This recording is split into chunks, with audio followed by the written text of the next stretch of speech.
आज के दिन हम लोग जो मनाते हैं गुड़ी पाड़वा, ऐसा हर एक जगह साउथ में भी है, हर जगह ये त्योहार मनाया जाता है। जो संवत शुरू है और जो शालिवाहन ने भी संवत शुरू करे, वो सब एक ही दिन पड़ते हैं। वो आज के दिन है और सारे देश में उसको माना जाता। उसी के हिसाब से सब हमारे तिथियां और सब हमारी तारीखें मनाई जाती हैं। खास करके त्योहार, और हम लोग चंद्रमा के कैलेंडर पे चलते हैं और विदेशी लोग जो हैं वो सूर्य के कैलेंडर पे चलते हैं, इसलिए उनकी तारीख कभी बदलती नहीं है। अपने यहाँ हर एक त्योहार हमेशा चंद्र के स्थिति पर होता है और इसलिए हमारे यहाँ की तारीख भी बदलती है और अलग अलग दिन वही त्योहार होता है।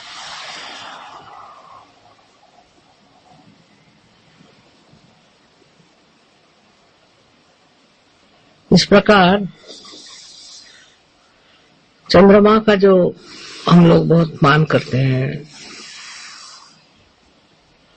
और उसके अनुसार जो हम अपनी सब तिथियां मानते हैं, उसका कारण ये है कि चंद्रमा का असर मनुष्य पे ज्यादा होता है, सूर्य का नहीं होता। और चंद्रमा के साथ जो और ग्रह है उनका भी असर मनुष्य पे होता है। इसलिए चंद्रमा को ही हम लोग मानते हैं और उसी के अनुसार हम अपने जो भी त्योहार हैं या जो भी तिथियां हैं वो मानते हैं।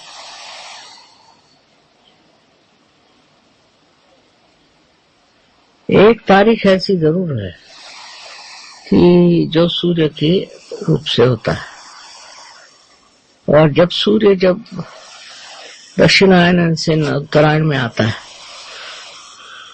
अब जो है चंद्रमा के हिसाब से ज्योतिष शास्त्र भी हमारे यहाँ चंद्रमा के ही हिसाब से चलता है। ज्योतिष में भी चंद्रमा की स्थिति देखी जाती है, कहाँ है क्या है, तो उसी के अनुसार ज्योतिष शास्त्र बनाया जाता है। और इसीलिए जो पहले हमारा कैलेंडर बनाया गया, जिसको कि हम लोग कहते हैं शालिवाहन शक, वो भी सब चंद्रमा पे ही बना, सारी तिथियां भी चंद्रमा पे बनी।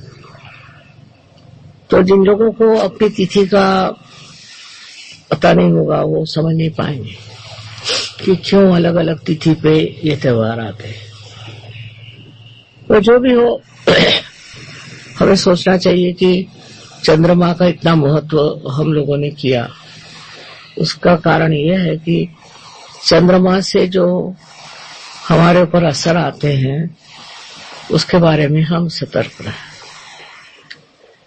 चंद्रमा से सबसे बड़ा जो असर यह आता है कि हमारी लेफ्ट साइड उस पर आधारित है, जिसके बारे में बहुत कम लोग जानते हैं। और ये जो लेफ्ट साइड हमारे अंदर आ गई है, जिसका कि बड़ा विशेष रूप से हम लोगों ने जतन किया हुआ है, इस देश में माना हुआ है, इसकी वजह यह है कि इसके परिणाम हमारे ऊपर हम मानसिक, लेफ्ट साइड में जो असर आते हैं वो मानसिक है और बौद्धिक नहीं है, मानसिक है। और वो उसको हम कंट्रोल नहीं कर सकते। जो मानसिक तकलीफें हैं उसको हम कंट्रोल नहीं कर सकते। चंद्रमा के जो असर है उसको हम कंट्रोल नहीं कर सकते। इसलिए चंद्रमा की वो देखी जाती थी, जैसे अमावस्या चंद्रमा की होगी या पूर्णिमा होगी तो अगर किसी आदमी में मिर्गी की बीमारी हो या इस तरह की मानसिक तकलीफ हो तो बहुत बढ़ जाए। उस वक्त में एकदम दिखाई देगा कि इनको असर आया है पूर्णिमा का, या इन पर असर आया है कि अमावस्या का। इसलिए हम लोग इस तरफ बहुत संवेदनशील है कि चंद्रमा कहाँ है, कौन सी स्थिति में है, क्या है। और इसका कैलकुलेशन हमारे यहाँ इतना बारीक किया हुआ है कि हमारे यहाँ ग्रहण कब लगेंगे और ग्रहण की स्थिति क्या रहेगी, वो कब छूटेंगे, इतना ज्यादा हमारे यहाँ उस पर विचार किया गया है और इतना हमारे अंदर उसका ज्ञान है। इससे दिखता है कि अपने देश में चंद्रमा के असर का बहुत ख्याल किया गया, विचार किया गया और उस पर इतना उन्होंने उस पर आधारित इतनी बातें करी हुई। अब ऐसा है कि मॉडर्न टाइम्स में हम लोग आ गए तो सूर्य के ही ऊपर से सब चलता है, बट ये बात सही नहीं है। हमको चंद्रमा की स्थिति जरूर देखनी चाहिए कि आज क्या स्थिति है, कल क्या स्थिति है, आज कौन सा असर आएगा। ये बड़ा गहन विषय है जिसको बारे में जानना चाहिए और अपने देश में इसके ऊपर बड़ा विचार किया गया। अब आज के दिन जो इतना माना जाता है वो नववर्ष है, इसलिए ऑल्सो चंद्रमा के आगमन है, चंद्रमा का आगमन है, इसलिए भी आज का दिन माना जाता है। इस दिन जो गुड़ी पाड़वा कहते हैं जिसको, कि एक लोटे के अंदर एक पटाखा लगा के और पटाखे का डंडा वो जो लोटा होता है उसमें लगा देते। अब ये जो लोटा होता है ये रिप्रेजेंट करता है कुंडलिनी और उसपे समर्पित होकर के किया। शालीवाहन लोग जो होते वो देवी भक्त थे और कहा जाता था कि ये देवी को शाली देते थे, शाल देते थे। और पर वो 7 वाहन भी कहलाए जाते शुरू में, क्योंकि वो 7 चक्रों को मानते थे, इसलिए उनको शालीवाहन कहते हैं। बाद में बदल गया, पर है 7 वाहन और 7 वाहन से अब शालीवाहन हो गए। और शालीवाहन के प्रतीक वही बनाते हैं कि ये गुड़ी खड़ी करेंगे। गुड़ी माने इसको कहना चाहिए कि झंडा है, वो प्रतीक रूप, और उसके ऊपर में एक जो लोटा होता है उसका भी एक पर्टिकुलर शेप होता है, उससे होता है। वो भी कुंडलिनी का द्योतक है, तो वो कुंडलिनी के पुजारी थे, कुंडलिनी को मानते थे, इसलिए उन्होंने वो चीज इस तरह की बनाई है। और जो मानता है वो ऐसी गुड़ी अपने घर में खड़ी करता है, एक कहना चाहिए ऐसा झंडा लगाता है। तो इसका कारण वही है कि वो लोग चाहते थे कि हम इस दिन कुंडलिनी का स्वागत करते और कुंडलिनी का विशेष रूप से प्रदर्शन करते थे। लोगों को पता ही नहीं कि ऐसा क्यों करते हैं, अब कष्ट आ रहे वही चीज करते रहते हैं, पर पूछना तो चाहिए कि ऐसा क्यों, ये क्या चीज है। तो क्योंकि वो 7 वाहन थे, 7 वाहन को मानते थे और कुंडलिनी के रक्षक थे, कुंडलिनी की पूजा करते थे, इसलिए उन्होंने इस तरह से अपना नववर्ष शुरू किया। और नववर्ष में उन्होंने ये द्योतक मतलब ऐसी मनाया कि एक लोटा हो और उसके नीचे ये झंडा, ये गुड़ी लगाई जाए। यहाँ इस चीज को इतना मानते नहीं और कोई जानता भी नहीं है, पर संवत्सर भी जो छपता है यहाँ विक्रम, वो भी आज ही से शुरू हुआ है। हो सकता है दोनों के साल अलग हो, पर दिन यही है। ये भी इसी अमावस्या को मानते हैं और वो भी इसी अमावस्या को मानते हैं। तो इस तरह से ये जो गुड़ी पाड़वा है, मैंने ये जो चीज है, ये सभी दोनों इसमें माना जाता है। अमावस्या नहीं होती, प्रथमा जिसको कहते हैं पहला दिन, वो है आज। इसीलिए आज चंद्रमा वगैरह कुछ नहीं, आकाश में पूरा अंधेरा है। पर हम लोगों को जानना चाहिए कि हमारे देश के अंदर ये क्यों होता है और उसके अंदर इसकी क्या विशेषता है।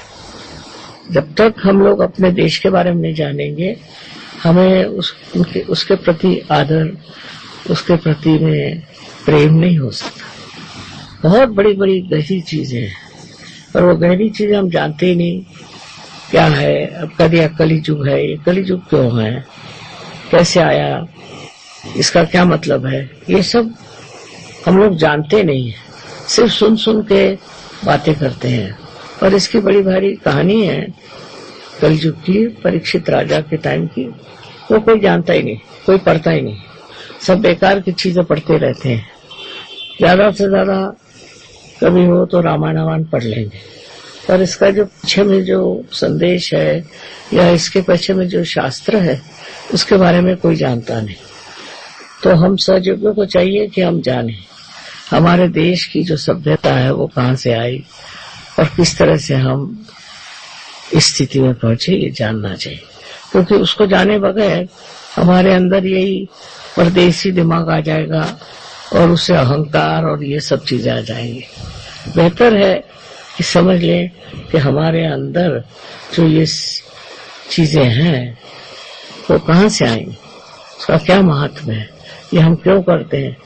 बस यूं ही अपना करते हैं सब लोग, तो हम भी करते हैं, ये बात ठीक नहीं, उसको समझ लेना चाहिए। यही मैं चाहती हूँ कि सब सहयोगी इसको जान ले, समझ ले। अगर हमारे पास टाइम होता तो हम सब लिखते, पर हमारे पास इतना टाइम नहीं। आप लोग इसको पढ़ सकते हैं और जान सकते। अपने यहाँ सारी किताबें हैं, हिंदुस्तान में हिंदी भाषा में इतनी किताबें हैं, कोई ये किताबें पढ़ता ही नहीं। सारी दिल्ली में ही मिलती है, मैंने तो दिल्ली में ही खरीदी थी। तो इनके बारे में जानना चाहिए। जो पौराणिक है, वैसे कहने को तो पुराण है, लेकिन उसमें बहुत सी कायदे की बातें हैं जो समझ लेने से हम समझ सकते हैं कि भारतवर्ष के नींव में क्या चीज है। हम लोग क्यों हिंदुस्तानी सबसे श्रेष्ठ माने जाते हैं, मतलब सामाजिक रूप से न हो पर सांस्कृतिक रूप से हम लोग बहुत श्रेष्ठ माने जाते हैं। और दूसरा ये कि धर्म में कैसी स्थापना करना चाहिए, धर्म क्या है, बहुत कुछ गहरी बातें लिखी हुई है। सो मैं चाहती हूँ कि आप लोग कुछ इसका अध्ययन करें, पढ़ें, तो एक नई दिशा आप लोगों को मिल सकती है। क्योंकि विदेशी भाषा जो है या विदेशी जो कुछ विज्ञान है वो बहुत ही ज्यादा सुपरफिशियल करना चाहिए। इसलिए आप लोग कोशिश करें, यहाँ आपके यहाँ सस्ता साहित्य है ना, मैंने वहीं से बहुत सी किताबें खरीदी, पर सुंदर है दुकान थी, उसी दुकान से बहुत सी किताबें पढ़ी थी और लाई थी। बहुत सस्ती मिलती है, पैसा नहीं लगता, पर टाइम चाहिए पढ़ने के लिए। अब फालतू चीजों में हम पढ़ते रहते हैं, फालतू सिनेमा देखते रहते हैं, फालतू न्यूज पढ़ते रहते हैं, पर जो हमारा अध्ययन होना चाहिए वो बहुत गहन और ऐसी चीजों पे होना चाहिए जो हमारे पास बहुत सालों से आई। आज का दिन बड़ा शुभ है। वैसे मेरी इतनी तबीयत अच्छी नहीं थी, पर मैंने कहा कि अब ऐसे शुभ अवसर पे क्या करें, पूजा में तो जाना ही। अनंत आशीर्वाद है।